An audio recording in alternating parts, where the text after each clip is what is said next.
Wegener não conseguiu encontrar a explicação para a movimentação dos continentes, mas cerca de 50 anos depois da sua morte, comprovou-se que sua teoria estava correta.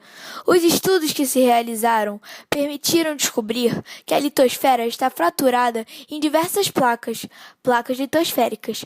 São essas placas que se movem por ação das correntes de convecção da atenosfera.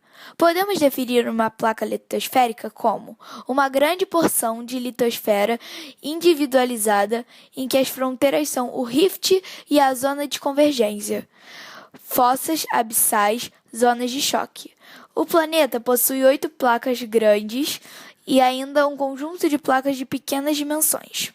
Existem 3 tipos de placas litosféricas: as continentais, constituídas por litosfera continental, oceânicas, constituídas por litosfera, e oceânica mista, constituída por litosfera continental e litosférica oceana.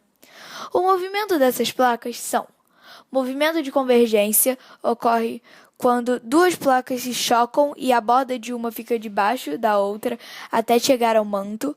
Movimento de afastamento consiste no distanciamento entre duas placas, formando uma lacuna que é preenchida com fragmentos de rochas oriundas do manto em estado líquido. Movimento de colisão e soerguimento corresponde ao choque entre duas placas litosféricas. As camadas de rocha elásticas dão origem às cadeias de montanhas, em diversas vezes vulcânicas.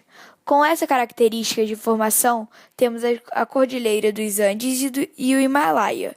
Movimento de deslizamento é responsável, em certos casos, pelos abalos sísmicos. Ocorre pelo fato de uma placa se locomover sobre a outra. Os limites entre duas ou mais placas é chamado de fronteira.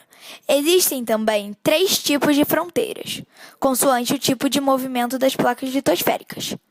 Fronteira divergente é a fronteira entre duas placas que se afastam uma da outra. É onde está o rift e onde nova crosta oceânica é formada. Fronteira convergente é a fronteira entre duas placas que se aproximam uma da outra.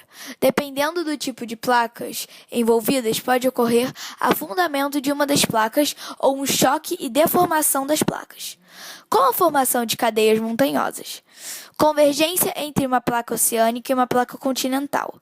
A placa oceânica mergulha sobre a placa continental num fenômeno conhecido como subducção. Esse fenômeno é responsável pela ocorrência de sismos e vulcões.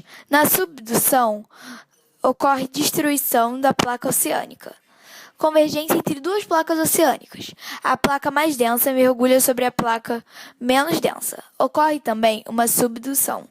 Neste caso, ocorre a formação de vulcões submarinos e o aparecimento de ilhas vulcânicas. Convergência entre duas placas continentais. Como as duas placas têm densidades semelhantes, não ocorre subdução. A colisão entre as placas provoca a sobreposição de uma sobre a outra e o enrugamento da crosta, formando cadeias montanhosas. Os Himalaias na Ásia e os Alpes na Europa foram formados nesse processo. Fronteira ou falha transformante é a fronteira entre